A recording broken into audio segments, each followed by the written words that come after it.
Hello everyone, আজকে আমরা Ryan মার্টিনের পার্ট 2 করব। মানে পেপার 2। ঠিক আছে, এখানে অনেকগুলো পেপার আছে, আমি তোদের বলেইছিলাম আগের পেপারটা করানোর সময়। অনেকগুলো পেপার আছে, তাদের মধ্যে আজকে পেপার 2টা করবো। এটা ওয়ান শট ভিডিও নয়, এটা হচ্ছে দুটো ভিডিও মিলিয়ে। ঠিক আছে, এটা আজকে পার্ট 1 এর ভিডিওটা আমরা দেখবো। এবার যদি একই কথা আগের ভিডিও দুটোতেও বলেছি, যদি তোদের কোনো ডাউট হয় তাহলে ক্লাস 11 এর এটা হোয়াটসঅ্যাপ গ্রুপের কিউআর, এটা স্ক্যান করে তোরা হোয়াটসঅ্যাপ গ্রুপে জয়েন হতে পারিস। আমি হোয়াটসঅ্যাপ গ্রুপের লিঙ্কটাও ডিসক্রিপশনে দিয়ে দেবো। ক্লিয়ার পুরো ব্যাপারটা? এখানে তোদের বন্ধু বান্ধব আছে, তোদের কোনো ডিসকাশন করতে পারিস ফিজিক্স নিয়ে, শুধুমাত্র পড়াশোনার কথা হয় এখানে। যাই হোক, চলো আজকে আমরা কি করব। আজকে আমরা এই যে পেপার 2 এর পার্ট 1 এ আমরা 1 নম্বর থেকে 18 নম্বর কোশ্চেন গুলো সলভ করব। 1 থেকে 18 আজকে সলভ করব। ক্লিয়ার? চলো, ফার্স্ট কি বলছে, বলছে ইলেকট্রনের ভর 10 ইন্টু 10⁻31 কেজি। তাহলে ইলেকট্রনের ভরের মানের ক্রম কত হবে? তাহলে ইলেকট্রনের ভর মানে হচ্ছে মাস অফ ইলেকট্রন। এটা দিয়ে দিয়েছে অলমোস্ট ইকুয়ালস টু, ওটা মানে কি, ওটা অলমোস্ট ইকুয়ালস টু, ঠিক আছে। মানে এটা ইকুয়ালস টু আসলে 9.11 ইন্টু 10⁻31। 9.11টাকে এরা কি ধরে নিয়েছে, 10 ইন্টু তাহলে কত, 10⁻31, ঠিক আছে, কেজি। তাহলে এটাকে কি লেখা যায়, এটা ইকুয়ালস টু হচ্ছে 10⁻30 কেজি। এবার 10 টু দি পাওয়ার যত থাকে সেটাই হচ্ছে তাহলে কি, সেটাই হচ্ছে মানে ক্রম বা অর্ডার বলে যেটাকে ইংলিশে। তাহলে এটা -30, অপশন ডি। খুব সোজা প্রবলেম ছিল। এবার কি বলছে, 0.0.0603 এইখানে সিগনিফিকেন্ট নাম্বার বা সার্থক অঙ্ক কটা রয়েছে। তাহলে জিরো জিরো গুলোকে ধরবো না, তাহলে একটা, মাঝখানে জিরোটাকে অবশ্যই ধরতে হবে দুটো, তিনটে। ঠিক আছে, তাহলে তিনটে সার্থক সংখ্যা রয়েছে। এবার কি বলছে, চোঙের উচ্চতা ব্যাসার্ধ পরিমাপে ত্রুটির পরিমাণ যথাক্রমে 1% আর 2% হলে আয়তন পরিমাপে শতকরা ত্রুটি কত? তাহলে চোঙের আয়তন, তাহলে ভি ইকুয়ালস টু কত আমরা জানি। চোঙ মানে কি, চোঙ মানে হচ্ছে সিলিন্ডার। ঠিক আছে, সিলিন্ডার। তাহলে সিলিন্ডারে কি থাকে, সিলিন্ডারে কি থাকে, সিলিন্ডারে এরকম একটা পোর্শন থাকে, এই যে এই নিচের দিকে একটা পোর্শন থাকে। এবার এইটা রেডিয়াসটা কত, এই রেডিয়াসটা আর, আর হচ্ছে এই লেন্থটা, সিলিন্ডারের লেন্থটা যদি এল হয়, তাহলে ভলিউম কত হয়, ভলিউম হচ্ছে পাই ইন্টু আর স্কোয়ার ইন্টু, বা এটা এল না করে এটাকে করে দেয় এইচ, এটাকে এল না করে এটাকে করে দেয় আমার হচ্ছে এইচ। ঠিক আছে, হুম, এটাকে করে দেওয়া হচ্ছে এইচ। ঠিক আছে, তাহলে পাই আর স্কোয়ার ইন্টু এইচ হয়ে গেল। আচ্ছা, তাহলে উচ্চতার ব্যাসার্ধ গল্প ক্লিয়ার। এবার তাহলে আমরা কি করব, আমরা এইটা বার করব, আনুপাতিক ত্রুটি, অর্থাৎ ডিভি বাই ভি, ভলিউমের আনুপাতিক ত্রুটি। এটা ইকুয়ালস টু কত, তাহলে এটা কার কার সঙ্গে, এইটা হচ্ছে কনস্ট্যান্ট, এটা কোনটা কনস্ট্যান্ট, এই পাইটা হচ্ছে কনস্ট্যান্ট। তাহলে ফর্মুলায় কি কি আছে আমাদের, আর আছে আর এইচ আছে, তাহলে আমার হবে হচ্ছে D R by R plus D H by H. এবার আর এর কোএফিসিয়েন্ট কত আছে, আর এর কোএফিসিয়েন্ট, এই সরি পাওয়ার কত আছে, 2 আছে, তাহলে এটা কোএফিসিয়েন্টে চলে আসবে। এর কোএফিসিয়েন্ট 1, এই পাওয়ার 1 আছে, তাহলে এটা 1, কিছু লিখবো না। এবার কি করছি, এবার আমি 100% করে মাল্টিপ্লাই করে দেবো। তাহলে 100%, তাহলে এখানেও করতে হবে আমার ইন্টু 100%, এখানেও করতে হবে আমার ইন্টু 100%। গল্প ক্লিয়ার? এবার এখানে কি বলেছে, এখানে বলেছে এই যে গল্পটা, এই যে del R by R into 100%, এটা কি ব্যাসার্ধ পরিমাপে ত্রুটি 2%। তাহলে এখানে কি লিখতে পারি, 2 ইন্টু 2%। আর উচ্চতা পরিমাপে ত্রুটি কত, উচ্চতা পরিমাপের ত্রুটি হচ্ছে 1%, অর্থাৎ del H by H into 100% equals to 1%। তাহলে এখানে হবে হচ্ছে আমার টোটাল অ্যান্সার কত হবে, 5%। তাহলে আমার অ্যান্সার কত, অ্যান্সার হচ্ছে option A. Option A is my answer. ঠিক আছে, এবার কি বলছে, কোনো বস্তুকণার সরণ এক্স মিটার হলে টি ইকুয়ালস টু এইটা। এবার বস্তুকণাটার বেগ যখন শূন্য হয় তখন তার সরণ কত হবে। দেখ কি বলছে এখানে, এখানে বলেছে টি ইকুয়ালস টু আমার √x প্লাস 4। তাহলে √x মানে কত, √x মানে হচ্ছে t-4। ঠিক আছে, তাহলে x ইকুয়ালস টু কত, x ইকুয়ালস টু হচ্ছে t square minus 8t, just square করে দিচ্ছি, প্লাস 16। ঠিক আছে, তাহলে এবার এখানে v ইকুয়ালস টু আমি বার করবো, velocity equals to dx dt। তাহলে ভেলোসিটি বা তাৎক্ষণিক দ্রুতি যাই বলিস না কেন, এটা ইকুয়ালস টু কত, dx dt। মানে যদিও আলাদা, কিন্তু এইসব অঙ্ক টঙ্কর ক্ষেত্রে একই ব্যাপার, দ্রুতি আর বেগ একসঙ্গে, মানে স্কেলার, বেগের স্কেলার ফর্মটা নিচ্ছি আমি আর কি। ঠিক আছে, তাহলে এটা কত, 2t-8। এবার এইটা আমাকে কি করতে হবে, ভেলোসিটি যখন জিরো, বেগ যখন শূন্য বলেছে, তাহলে আমাকে কি করতে হবে, ভেলোসিটি যখন শূন্য, অর্থাৎ ভিটা যখন শূন্য হবে, অর্থাৎ 2t-8টা কি হবে, তখন শূন্য হবে। তাহলে t ইকুয়ালস টু 8/2 মানে হচ্ছে 4। টি এর ইউনিট কত, সেকেন্ড। তখন সরণ কত হবে, এবার সরণ কত, সরণ এক্স, এক্স এর ভ্যালু কত, এক্স এর ভ্যালু হচ্ছে t square minus 8t plus 16। তাহলে টি এর এক্স মানে এক্সটা আমি কখন নেবো না, যখন হচ্ছে ভি ইকুয়ালস টু 0, অর্থাৎ হচ্ছে টি ইকুয়ালস টু আমার 4 সেকেন্ড। তাহলে এখানে 4 তার স্কোয়ার মাইনাস 8 ইন্টু 4, ঠিক আছে, প্লাস 16 মানে হচ্ছে 0। তাহলে সরণ কত হবে? 0 হবে। B, option B. ঠিক আছে। তারপর কি বলছে? স্থির অবস্থা থেকে যাত্রা শুরু করে একটি বস্তু কণা সমত্বরণে চলছে। প্রথমে কণাটি পঞ্চম সেকেন্ডে x1 আর ষষ্ঠ সেকেন্ডে x2 দূরত্ব যায়। এবার n-তম সেকেন্ডে nth সেকেন্ডে যে ডিস্টেন্স যায় সেটাকে কি বলে? সেটাকে SN বলে। সেটার ফর্মুলা কি?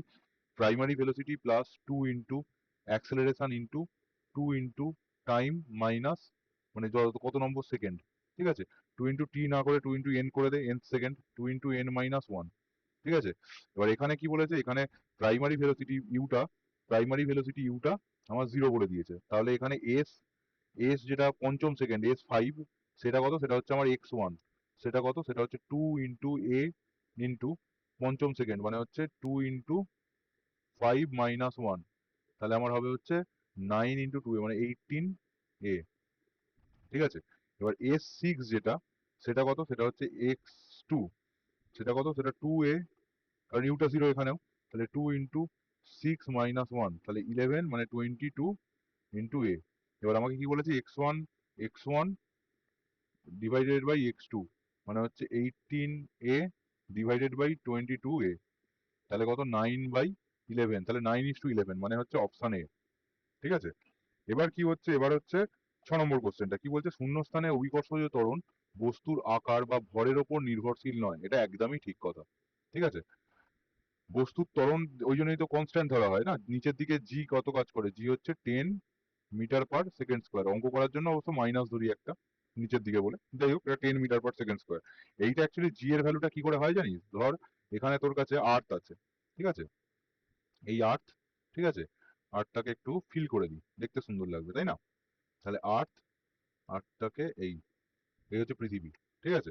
এবার পৃথিবীর তাহলে কি কি আমার গিভেন আছে না? পৃথিবীর মাস হচ্ছে m, ঠিক আছে, আর রেডিয়াস হচ্ছে r, আর ইউনিভার্সাল গ্র্যাভিটেশনাল কনস্ট্যান্ট যদি g হয়, তাহলে এই স্মল g এর ভ্যালু কত বলতো? g m mass of earth, m e করে দে, মাস অফ আর্থ, তাহলে mass of earth by radius of earth, r e করে দে, তাহলে রেডিয়াস অফ আর্থ তার হোল স্কোয়ার। ঠিক আছে। এগুলো দেখ সবই তো constant, mass of earth constant, g তো কনস্ট্যান্ট, আর ইটাও কনস্ট্যান্ট, রেডিয়াস অফ আর্থ তো কনস্ট্যান্ট। ঠিক আছে। তাহলে এখানে কি বলছে? তাহলে এটা কারোর উপর ডিপেন্ড করবে না, শুধুমাত্র এই কোয়ান্টিটি গুলোর উপর ডিপেন্ড করবে, এটা কনস্ট্যান্ট ভ্যালু। এবার কি বলছে? অভিকর্ষজ ত্বরণ পৃথিবীর ভর আর ব্যাসার্ধের উপর নির্ভর করে। দেখ সেকেন্ডটা বিবৃতি, অ্যাকচুয়ালি তোদের গ্র্যাভিটেশনাল চ্যাপ্টারটা ইউনিট 2 তে মানে সেমিস্টার 2 তে আছে, কিন্তু এটা জেনে রাখ আর কি। ঠিক আছে। তাহলে এটা দুটোই সত্যি। ঠিক আছে, দুটোই সত্যি। দুটো সত্যি মানে হচ্ছে অপশন সি। ঠিক আছে। আচ্ছা, তারপর কি বলছে? ইউ প্রাথমিক বেগ সম্পন্ন একটি বস্তুকণা সমমন্দনে চলছে। সমমন্দনে চলছে মানে কি হলো? স্ট্রেট লাইনে যাবে, স্ট্রেট লাইনে নিচের দিকে। ঠিক আছে, নিচের দিকে এরকম স্ট্রেট লাইনে যাবে। ঠিক আছে। তাহলে প্রথমে প্রথমে প্রাথমিক বেগ কত ছিল? ইউ। তারপর কি হয়েছে? থেমে গেল, মানে হচ্ছে ফাইনালটা হয়ে গেছে 0। ঠিক আছে। কণাটির বেগ সময় লেখচিত্র দেখ, এইটাই হবে অপশন সি। কেন? প্রথমে হচ্ছে ভেলোসিটি কিছু একটা ছিল, তারপর ভেলোসিটি 0, আর ভেলোসিটি টাইমের গ্রাফের এরকম নেগেটিভ একটা স্লোপ পাওয়া যাবে। ঠিক আছে। তাহলে আমার হচ্ছে এইটা হচ্ছে আমার অ্যান্সার। তাহলে অপশন সি হচ্ছে অ্যান্সার। তারপর কি বলছে? একটি বেলুন ঊর্ধ্বমুখী বেগ নিয়ে, ওইটা একটা ভুল দেওয়া আছে কিছু কিছু। ঠিক আছে। এই ডেটাটা কিছু কিছু ভুল দেওয়া আছে, আমি দেখেছি। এটা 19টা অ্যাকচুয়ালি হবে হচ্ছে 20, আর এইটা জিটা 10 ধরে করতে হবে। ঠিক আছে। এটা ভুল দেওয়া আছে, এটা আমি দেখেছি। ভুল দেওয়া আছে মানে করা যাবে এটা, কিন্তু এটা করতে গেলে ক্যালকুলেটর লাগবে। ঠিক আছে। এটা করতে গেলে আমার ক্যালকুলেটর লাগবে। তাহলে এইটা হবে হচ্ছে 20 মিটার পার সেকেন্ড, আর এটা হবে হচ্ছে 10 মিটার পার সেকেন্ড স্কোয়ার। ঠিক। কি বলছে? একটি বেলুন ঊর্ধ্বমুখী বেগ নিয়ে ওপরে উঠছে 300 মিটার উচ্চতায়। বেলুনের বেগ যখন 200 মিটার পার সেকেন্ড হয়। এবার এই যে বেলুন আছে, ধর এই বেলুনটা, ঠিক আছে, বেলুনটা উপরের দিকে উঠছে, উপরের দিকে উঠছে। এটা কত গ্রাউন্ড থেকে কত হাইটে আছে? গ্রাউন্ড থেকে হাইটে আছে হচ্ছে 300 মিটার। ঠিক আছে। গ্রাউন্ড থেকে হাইটে আছে 300 মিটার। এবার কি করা হয়েছে? তখন বেলুনটা চলছে কত? ভিটা কত? না 20 মিটার পার সেকেন্ড। ঠিক আছে। এবার কি বলছে? একখণ্ড পাথর বেলুন থেকে খসে পড়েছে। এবার পাথরটা যখন খসে পড়লো, পাথরটা সেই মুহূর্তে বেগ কত উপরের দিকে? 20 মিটার পার সেকেন্ড। ঠিক আছে। এবার পাথরটা যখন নিচের দিকে, এবার বলছে কতক্ষণ পর ভূমি স্পর্শ করবে। পাথরটা কতক্ষণ পর ভূমি স্পর্শ করবে? পাথরটা ভূমি স্পর্শ করবে মানে পাথরটা ডিসপ্লেসমেন্ট নিচে নিয়ে নামতে হবে। তাহলে পাথরটা ডিসপ্লেসমেন্ট কোন দিকে হবে বল? পাথরটা ডিসপ্লেসমেন্ট হবে হচ্ছে আমার এই নিচের দিকে এরকম ভাবে। তাহলে এই ডিসপ্লেসমেন্টটাকে আমি কি লিখতে পারি? -300 মিটার। এটা হচ্ছে এস ইকুয়ালস টু, ঠিক আছে, আর এটা হচ্ছে U equals to plus 20 metre per second, কারণ বেলুনটার সঙ্গে পাথরটাও যাচ্ছিল, ঠিক আছে। এবার আমি কি জানি, আমি জানি S equals to UT plus half into GT square, ঠিক আছে, জিটি স্কোয়ার। এবার এসটা কত, এসটা হচ্ছে -300, ইউটা কত, ইউটা হচ্ছে plus 20 into T plus half, জি কত, জি হচ্ছে -10, কারণ জি সবসময় কোন দিকে, নিচের দিকে। জি সবসময় কোন দিকে কাজ করে, জিটা সবসময় নিচের দিকে, -10 metre per second square into t square, ঠিক আছে। তাহলে এখানে হলো -300 equals to 20t -5t square, ঠিক আছে। তাহলে এখান থেকে হলো -60 equals to 4 into T -t square. তাহলে -t স্কোয়ার -40 -60 ইকুয়ালস টু 0, ঠিক আছে। এবার কি করতে হবে, এবার আমাকে একটা এক্সট্রা পেজ নিতে হবে, 1 মিনিট ওয়েট কর। কাজটা না, হ্যাঁ হয়ে গেছে, চলো। এবার এই ইকুয়েশনটাকে আমরা সলভ করবো। কোন ইকুয়েশনটাকে, এই যে এই টি স্কোয়ার, এই মালটাকেই তুলে নিয়ে যাই, দাঁড়া। এই যে আমাদের হচ্ছে তাহলে এই ইকুয়েশনটাকে, নিচের ইকুয়েশনটাকে সলভ করবো, ঠিক আছে। তাহলে এখানে আমাকে কি দেওয়া আছে, এই ইকুয়েশনটাকে আমাকে সলভ করতে হবে। তাহলে আমার এখান থেকে পাবো হচ্ছে সিদ্ধাচার্য ধরি, তাহলে টি ইকুয়ালস টু মাইনাস অফ, এখানে হচ্ছে -4 প্লাস মাইনাস রুটের মধ্যে বি স্কোয়ার, বি স্কোয়ার মানে কত, -4 তার হোল স্কোয়ার -4 ইন্টু এ কত, এ হচ্ছে টি এর আগের কোএফিসিয়েন্টটা, তাহলে 1 সহগটা। আর সি কত, সি হচ্ছে -60, তাহলে -60 গোটাটা ডিভাইডেড বাই কত, গোটাটা ডিভাইডেড বাই 2, তাহলে এখানে কত হচ্ছে 4 প্লাস মাইনাস, এবার বল কত হচ্ছে এখানে, উপরেরটা কি হচ্ছে 16 প্লাস 240 বাই 2, তাহলে হচ্ছে এখান থেকে বলতে পারি 4 প্লাস মাইনাস 256 ডিভাইডেড বাই 2, তাহলে 4 প্লাস মাইনাস 16 বাই 2।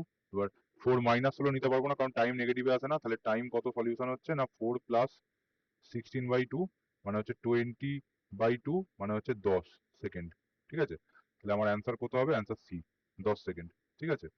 এবার কি করছি আমি, এবার একটা নতুন প্রবলেম 9 নম্বর, কি বলছে, কোনটি জড়ত্বীয় নির্দেশতন্ত্র, জড়ত্বীয় মানে হচ্ছে ইনার্সিয়াল ফ্রেম, যেখানে হচ্ছে গল্প কি না, অ্যাক্সিলারেশনটা আমার 0 হতে হবে। তাহলে ঘূর্ণায়মান নগরদোলা ঘুরছে মানে ডিরেকশন, এই যে কোনো একটা জিনিস ঘুরছে, ঘুরছে মানে কি প্রত্যেকটা মোমেন্টেও ডিরেকশন চেঞ্জ করছে, এইখানে ডিরেকশন ভেলোসিটির এইদিকে, এইখানে যখন আসছে ডিরেকশন এইদিকে, এখানে যখন আসছে ডিরেকশন এইদিকে, এখানে যখন আসছে ডিরেকশন এইদিকে, এরকম করে প্রত্যেকটা মোমেন্টে ভেলোসিটি ডিরেকশন চেঞ্জ হচ্ছে, তাহলে এটা অ্যাক্সিলারেশন অবশ্যই থাকবে, ঠিক আছে। তাহলে এইটা আমার হবে না, এই একটা। তারপর তারপর কি বলছে, দড়ি ছিঁড়ে পড়া লিফট, দড়ি ছিঁড়ে পড়া লিফটের অ্যাক্সিলারেশন কত, অ্যাক্সিলারেশন হচ্ছে জি, অর্থাৎ -10 মিটার পার সেকেন্ড স্কোয়ার, ঠিক আছে। তো এটাও তাহলে হবে না, ঠিক আছে, অ্যাক্সিলারেশন আছে। সুষম ত্বরণ, এখানে তো ত্বরণ কথাটাই আছে, তাহলে এটাও হবে না, কারণ ত্বরণ 0 হতে হবে। তাহলে সমবেগে চলমান গাড়ি, সমবেগে চলমান গাড়ি কেন, সমবেগ বলেছে মানে আমার হচ্ছে অ্যাক্সিলারেশন 0, ঠিক আছে। এইটা হচ্ছে আমার তাহলে অপশন, অপশন বিটা হচ্ছে অ্যান্সার। তারপর কি বলছে 10 নম্বর, বলছে একটি কণার বেগ সময় লেখচিত্র দেওয়া আছে, কণাটি প্রথম 2 সেকেন্ডে যে দূরত্ব অতিক্রম করে তার মোট দূরত্বের। দেখ এখানে 3টে পোর্শন আছে, একটা হচ্ছে 0 থেকে 2, এই যে একটা পোর্শন, 2 থেকে 4 একটা পোর্শন, ঠিক আছে, 4 থেকে 6 আর একটা পোর্শন। তাহলে 0 থেকে 2 মানে হচ্ছে এই পোর্শনটা, পিঙ্ক কালারের যেটা, পিঙ্ক কালারের যেটা, সেটা ডিস্টেন্সটা আমি ধরে নিচ্ছি S1। তাহলে S1 কত, S1 হচ্ছে হাফ ইন্টু, মানে ট্রায়াঙ্গেল, এটা একটা ত্রিভুজ, তাহলে ভূমিটা কত বা বেসটা কত, 0 থেকে 2 মানে 2 সেকেন্ড, ইন্টু হাইটটা কত 10, তাহলে এত, তাহলে কত হচ্ছে 2 কেটে যাচ্ছে মানে 10 মিটার, ঠিক আছে। তারপর কি হচ্ছে, তারপর বলছে এই পোর্শনটা, মাঝখানের পোর্শনটা, মাঝখানের পোর্শনটা হচ্ছে S2। তাহলে আমার S2 কত, S2 হচ্ছে, এটা একটা কি রেক্ট্যাঙ্গেল বা আয়তক্ষেত্রের মতো, নিচেটা হচ্ছে 4 সেকেন্ড, 2 সেকেন্ড থেকে 4 সেকেন্ড মানে 2, ইন্টু ওপরটা কত 10, ঠিক আছে, তাহলে 20 মিটার। তারপরে কি আছে, তারপর হচ্ছে আমার S3, এইটা, এই পোর্শনটা হচ্ছে S3, কি না S3, ঠিক আছে। তাহলে S3 কত, এগেন একটা এটাও ট্রায়াঙ্গেল, তাহলে হাফ ইন্টু, এবার দেখ 4 থেকে 6 মানে এখানেও 2, আর হাইটটা কত 10, তাহলে 10, এখানে হচ্ছে 10 মিটার, ঠিক আছে। তাহলে টোটাল ডিস্টেন্স কত, টোটাল ডিস্টেন্স এস টোটাল, আমি যদি বলি এস টোটাল, সেটা হচ্ছে S1 plus S2 plus S3, তাহলে আমার 10 প্লাস 20 প্লাস 10, এটা টোটাল মিটার, তাহলে আমার 40 মিটার। তাহলে টোটাল S1টা প্রথম 2 সেকেন্ড বলেছে, তাহলে আমাকে কি করতে হবে, S1 by S total, S1 মানে কত, S1 মানে 10 মিটার, আর এটা কত, এটা হচ্ছে 40 মিটার, মানে 1/4, এই যে অপশন সি। ক্লিয়ার? চলো 11 নম্বর কি বলছে, একটি ব্যক্তি মৃত্তিকা খণ্ডকে সর্বোচ্চ 30 মিটার পর্যন্ত উঁচুতে ছুঁড়ে পাঠাতে পারে। খুব ভালো কোশ্চেন এটা। সে যদি অনুভূমিক দিক বরাবর খণ্ডটিকে ছুঁড়তো তাহলে সর্বোচ্চ কত দূরে ছুঁড়ে পাঠাতে পারতো? সবসময় জানবি ওপর দিকে যে হাইটটা ছুঁড়তে পারে, ওপর দিকে আমি প্রুফ করে দেখাবো একবার। ওপর দিকে, এটা তবে প্রবলেম করার জন্য বলে দিচ্ছি, ওপর দিকে এই সাইড অব্দি ছুঁড়তে পেরেছে, ঠিক আছে? তাহলে এই দিকে অনুভূমিক ভাবে কত ছুঁড়তে পারবে? অনুভূমিক ভাবে যদি রেঞ্জ আর হয় তাহলে আর ইকুয়ালস টু প্রুফ করে দেখানো যায় 2h। তাহলে আমার অ্যান্সার কত আসবে? উপরের দিকে 30 মিটার ছুঁড়তে পেরেছে মানে সামনের দিকে 30 ইন্টু 2 মানে 60 মিটার ছুঁড়তে পারবে, ঠিক আছে? এবার কি করে 2h আসছে দেখাচ্ছি, ঠিক আছে? এবার উপর দিকে ছুঁড়তে পারে, হাইয়েস্ট কতদূর ছুঁড়তে পারে? এইচ ম্যাক্স, তার ফর্মুলা কত? তার ফর্মুলা হচ্ছে আমার ইউ স্কোয়ার বাই 2g, ঠিক আছে? তাহলে আমি ধরে নিচ্ছি ইউ ভেলোসিটিতে ও ম্যাক্সিমাম ইউ ভেলোসিটিতে ছুটতে পারে, ঠিক আছে? কত স্পিডে কেউ বল করতে পারবে সেটা ফিক্স, তো ইউটা তাহলে ফিক্স, জিটা তো ফিক্স, তাহলে এইচ ম্যাক্স এটা। এবার বল আমাকে রেঞ্জের ফর্মুলা কি? অনুভূমিক দিকে যতটা যায় রেঞ্জের ফর্মুলা কি? U square sine 2 theta divided by g. তাহলে আমার হচ্ছে রেঞ্জটা ম্যাক্সিমাম, অর্থাৎ অনুভূমিক দিকে যখন ম্যাক্সিমাম যাবে সেটা কত হবে? সেটা হচ্ছে ইউ স্কোয়ার কত 45 ডিগ্রিতে ছুঁড়লে হয়, তাহলে 2 ইন্টু 45 ডিগ্রি, ঠিক আছে, ডিভাইডেড বাই জি। তাহলে এটা হবে হচ্ছে ইউ স্কোয়ার বাই জি, ঠিক আছে? You square by g. তাহলে এখান থেকে আমি কি বলতে পারি? এখান থেকে দেখ H max square, H max যেটা, সেটা ইকুয়ালস টু কত? সেটা হচ্ছে আর ম্যাক্স ডিভাইডেড বাই 2। তাহলে আর ম্যাক্স কি হবে? 2 ইন্টু এইচ ম্যাক্স, মানে সোজা কথা উপরের দিকে যতটা ছুটতে পারবে রেঞ্জটা তার ডবল হবে। গল্প ক্লিয়ার আছে? তাহলে আনসার হচ্ছে 60 মিটার। আচ্ছা, এবার কি বলছে? 12 নম্বর কোশ্চেন কি বলছে না, এ ইকুয়ালস টু এইটা, ভেক্টরের বি ইকুয়ালস টু এটার অভিমুখে, অভিমুখ বরাবর উপাংশের মান কত? অভিমুখ বরাবর উপাংশ করতে গেলে আমাকে কি করতে হবে? না এ ভেক্টরের উপাংশ কার অভিমুখে? না বি এর অভিমুখে, তাহলে বি এর ইউনিট ভেক্টর নিতে হবে। তাহলে বি এর ইউনিট ভেক্টর কি করে বার করবো? না এ ভেক্টরটাকে লিখে ফেলি। তাহলে এ ভেক্টর ইকুয়ালস টু, হ্যাঁ এ ভেক্টর ইকুয়ালস টু কত? 2i cap plus 3j cap. B ভেক্টরের উপাংশ মানে হচ্ছে ডট, বি ভেক্টরটা লিখে ফেলবো, বি ভেক্টরটা কত? না i cap plus J cap. এবার বি ভেক্টরের ম্যাগনিটিউড, বি ভেক্টরের ম্যাগনিটিউড কত? 1 স্কোয়ার প্লাস 1 স্কোয়ার তার রুট, ঠিক আছে? তাহলে এখান থেকে আসছে আমার 2 প্লাস 3 ডিভাইডেড বাই √2 মানে হচ্ছে 5 বাই √2। তাহলে অপশন সি ক্লিয়ার। এবার 13 নম্বর বলছে কোন ত্রিভুজে সন্নিহিত দুটি বাহুকে এ আর বি দ্বারা সূচিত করা গেলে ত্রিভুজের ক্ষেত্রফল কত হবে? এটা ক্রস প্রোডাক্টের ম্যাগনিটিউডের, ক্রস প্রোডাক্টের ম্যাগনিটিউডটা কার হয় ক্ষেত্রফল? সামান্তরিকের। আর ক্রস প্রোডাক্টের ম্যাগনিটিউডের হাফ কত হয়? ত্রিভুজের ক্ষেত্রফল। তাহলে অপশন ডি, ঠিক আছে? ফার্স্ট বলছি এইটা শুধু যদি বলতো এইটা এ ক্রস বি তার ম্যাগনিটিউড, এইটা কার হতো? এটা হচ্ছে সামান্তরিকের, সামান্তরিকের বা প্যারালোপাইপটের, ঠিক আছে? আর এইটা হাফ ইন্টু এ ক্রস বি, এটা কার? এটা হচ্ছে ট্রায়াঙ্গেল বা ত্রিভুজ। গল্প ক্লিয়ার আছে? চলো এবার বলছে একই বিন্দুতে ক্রিয়ারত সমমানের দুটি বলের অন্তর্বর্তী কোণ থিটা যদি একটি বলের অভিমুখ উল্টে দেওয়া হয় তাহলে লব্ধি বলের অভিমুখ যে কোণে ঘুরবে তা হলো, ভালো করে বুঝবি। ধর সমমানের বল, সমমানের বল বলতে কি গল্প আছে? না এই একটা বল, ঠিক আছে, আর তার সঙ্গে হচ্ছে ভালো করে বুঝবি এই একটা বল, ঠিক আছে? এদের সমমান মানে হচ্ছে এইটাও আমার যদি এফ হয়, ঠিক আছে, মানে এটাও এফ ভেক্টর হলে, এটা তো আলাদা ডিরেকশনটা আলাদা হয়ে যাচ্ছে, এটার মান এফ হলে সোজা কথা এইটার মানও এফ হবে, ঠিক আছে? তাহলে এদের মধ্যবর্তী অ্যাঙ্গেল কত? এদের মধ্যবর্তী অ্যাঙ্গেল যদি আমার হচ্ছে থিটা হয়, থিটা হয়, তাহলে রেজাল্ট্যান্টটা কিভাবে হবে জানিস? রেজাল্ট্যান্টটা যদি ধর এরকম হয়, রেজাল্ট্যান্টটা হচ্ছে আমার এরকম হলো ধর, ঠিক আছে? রেজাল্ট্যান্টটার গল্পটা কি বলতো? রেজাল্ট্যান্টটা আবার এই অ্যাঙ্গেলটা কত হবে বলতো? এই অ্যাঙ্গেলটা হবে থিটা বাই 2। গল্প ক্লিয়ার আছে? এটা হচ্ছে থিটা বাই 2, এটা হচ্ছে আমার এফ অ্যাডিশনের রেজাল্ট্যান্ট, ঠিক আছে? প্লাস দিয়ে লিখলাম, ওই জন্য এ প্লাস আর লিখলাম। গল্প ক্লিয়ার? এবার বলছে আমাকে একটা ভেক্টরকে কি করতে হবে? অপোজিট ডিরেকশনে আঁকতে হবে। অপোজিট ডিরেকশনে আঁকবো মানে হচ্ছে আমি কি করব? এই ভেক্টরটাকে, এই যে এই ভেক্টরটাকে মাইনাস এফ এই দিকে আঁকবো, ঠিক আছে? তাহলে এইটা আমার কি হয়ে গেল? না এইটা হয়ে গেল হচ্ছে, এটা যদি এফ ভেক্টর হয় তাহলে এইটা হচ্ছে মাইনাস এফ, অপোজিট ডিরেকশনে এঁকেছি, ঠিক আছে? এটা তাহলে যদি, এটা যদি আমি লিখতে পারি, এইটা যদি আমার এফ ভেক্টর হয়, এফ ভেক্টর হয়, তাহলে এইটা হবে হচ্ছে মাইনাস এফ ভেক্টর। বুঝতে পারা গেছে? তাহলে কি হবে? তাহলে এদের মধ্যে অ্যাঙ্গেলটা কত হয়ে যাবে? এদের মধ্যে অ্যাঙ্গেলটা, এই অ্যাঙ্গেলটা হয়ে যাবে 180 ডিগ্রি মাইনাস থিটা, ঠিক আছে? এবার এদের রেজাল্ট্যান্ট কি হবে দেখ, বলছে এদের রেজাল্ট্যান্ট অর্থাৎ কি না, আমি বলতে পারি এদের রেজাল্টেন্ট হচ্ছে এরকম ডিরেকশনে একটা যাবে, ঠিক আছে, এরকম ডিরেকশনে। এইটার মাঝামাঝি অ্যাঙ্গেলটা কত হবে? না, এইটার মাঝামাঝি অ্যাঙ্গেলটা হবে হচ্ছে, এই অ্যাঙ্গেলটা হবে হচ্ছে 180 degree minus theta divided by 2, তাহলে কত হবে? 90 ডিগ্রি মাইনাস থিটা বাই 2, ঠিক আছে। তাহলে টোটাল অ্যাঙ্গেল মানে কোন অ্যাঙ্গেলটা? টোটাল অ্যাঙ্গেল বলতে আমি বলতে চাইছি দুটো রেজাল্টেন্ট, তাহলে এই রেজাল্টেন্টটাকে কি নাম দেবো? এই রেজাল্টেন্টটাকে নাম দেবো হচ্ছে এফ অফ মাইনাস আর, ঠিক আছে। এফ অফ মাইনাস আর আর এফ অফ প্লাস আর এর মধ্যে অ্যাঙ্গেল কত? কোন অ্যাঙ্গেলটা? অর্থাৎ অর্থাৎ কিনা আমার এই অ্যাঙ্গেলটা, এই গোটাটা যেটা এই পিঙ্ক দিয়ে মার্ক করলাম, সেইটা তাহলে কত হবে? একটা হচ্ছে থিটা বাই 2, এটা তো দুটো অ্যাঙ্গেলের অ্যাডিশন, আর একটা হচ্ছে 90 ডিগ্রি মাইনাস থিটা বাই 2, তাহলে আমার অ্যাঙ্গেল কত? না 90 ডিগ্রি। আমার অপশন ডি। বুঝতে পারা গেল গল্পটা? সোজা একদম অঙ্কটা, কিছু নেই। এবার 15টা কোথায় গেল? মিস করে গেছি কোনোভাবে। বলছে বিবৃতি, ফার্স্টে কি বলছে? ফার্স্টে বলছে এ একটি বস্তুকে 45 ডিগ্রি কোণ করে ছোঁড়া হলে তার প্রক্ষেপ সীমা সর্বোচ্চ হবে, ঠিক আছে, একদম ঠিক কথা। কারণ হচ্ছে আর এর ফর্মুলা আমরা জানি u square sine 2 theta divided by g, একটু আগেই বললাম যে গল্পটা। আর সর্বোচ্চ প্রক্ষেপ সীমার শর্তে 2 থিটা এটা 1 হবে, একদম এটাও শর্ত, ঠিক আছে। তাহলে এটা হচ্ছে এ আর আর দুটোই সঠিক, আর হলো এর সঠিক ব্যাখ্যা, অপশন এ, কোনো আর তাকাবার দরকার নেই। 17 একজন দমকল কর্মী দড়ি বেয়ে ওপর থেকে নিচের দিকে নামে, ওপর থেকে নিচের দিকে নামে। দড়িটি কর্মীর ওজনের 1/3 টান সহ্য করতে পারে, তাহলে কর্মীকে সর্বনিম্ন কত ধরনের নিচে নামতে হবে? এই হচ্ছে দড়ি, ঠিক আছে। এবার একটা মানুষ নামছে, ঠিক আছে। এর তাহলে ওপরের দিকে কি কাজ করবে? টেনশন। আর নিচের দিকে কি কাজ করবে? নিচের দিকে কাজ করবে মানুষের এমজি। আর এ কি করবে? নিচের দিকে নামছে, নিচের দিকে এ অ্যাক্সেলারেশনে নিচের দিকে নামছে। তাহলে এখান থেকে আমি কি বলতে পারি?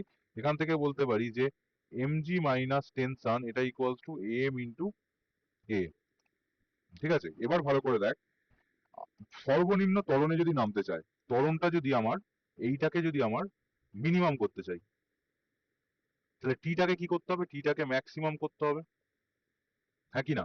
টিটাকে ম্যাক্সিমাম করতে হবে। তাহলে এবার টি ম্যাক্সিমাম কত বলে দিয়েছে? ওজনের 1/3 টান সহ্য করতে পারে, যেই টানটা সহ্য করতে পারে সেই টানটাই ওজন। তাহলে আমার এখানে মানে ম্যাক্সিমাম ভ্যালু, সহ্য করতে পারে তার উপর সহ্য করতে পারে না, তাহলে টি ম্যাক্স ইকুয়ালস টু আমার এই ওজন বাই 3, এটা সহ্য করতে পারে টি ম্যাক্স। তাহলে আমার এখানে কত আসছে? না এমজি মাইনাস এমজি বাই 3, এটা ইকুয়ালস টু হচ্ছে এম ইন্টু এ মিনিমাম, ঠিক আছে। তাহলে এখান থেকে আসবে হচ্ছে এ মিনিমাম 2/3 ইন্টু জি, তাহলে 2/3 ইন্টু জি, অপশন সি, ঠিক আছে। বলছে 2 কেজি ভরের একটি বস্তু 30 মিটার পার সেকেন্ড বেগে চলছিল, তার উপর 5 সেকেন্ড সময় ধরে একযোগে 3টে বল কাজ করছে, তাহলে বস্তুর বেগ কত হবে? মানে সোজা কথা, ফোর্স দিয়ে এই 2 কেজি মাসটাকে ডিভাইড করবো, করলে আমার হচ্ছে ত্বরণ বেরোবে, সেই ত্বরণটা দিয়ে মানে বের করবো আর কি গল্পটা। তাহলে চলো ফার্স্ট আমরা করি, ফার্স্ট হচ্ছে রেজাল্ট্যান্টটা বের করি। তাহলে F1 plus F2 plus F3 এটা কত হবে? দেখ, এটা হবে F1 মানে হচ্ছে 3i cap minus 2j cap plus 5k cap, ঠিক আছে, প্লাস F2 টা কি? F2 টা হচ্ছে i cap plus 3j cap minus 2k cap, ঠিক আছে, প্লাস F3 টা কত? 2i cap minus j cap minus 3k cap. একটা মজার জিনিস দেখলি, এটা ইকুয়াল টু জিরো ভেক্টর হবে, কারণ সবার কোএফিসিয়েন্ট গুলো দেখ কেটে কুটে যাচ্ছে, ঠিক আছে। তাহলে হয়ে গেল জিরো ভেক্টর। তাহলে জিরো ভেক্টর হলে কি হবে? তাহলে কোনো ফোর্স কাজ করছে না, ফোর্স কাজ করছে না মানে কোনো অ্যাক্সিলারেশন নেই। তাহলে অ্যাক্সিলারেশনটা কত? জিরো। তাহলে অ্যাক্সিলারেশন জিরো মানে কি? যেই ভেলোসিটিটা নিয়ে যাচ্ছে সেই ভেলোসিটিটাই নিয়ে যাবে, অর্থাৎ 30 মিটার পার সেকেন্ডটা 30 মিটার পার সেকেন্ড নিয়ে মুভ করবে। 15 নম্বরের কোশ্চেনটা কোনোভাবে মিস হয়ে গেছে, পরের দিনের লেকচারে 15 নম্বর কোশ্চেনটা অবশ্যই থাকবে, ঠিক আছে। তাহলে আজকে আমাদের এই অবধি, আশা করছি খুব ভালো লেগেছে ভিডিওটা, একটু বন্ধু বান্ধবদের মধ্যে শেয়ার কর। আজকের মতো তাহলে টাটা, আবার পরের দিন দেখা হচ্ছে, চল টাটা।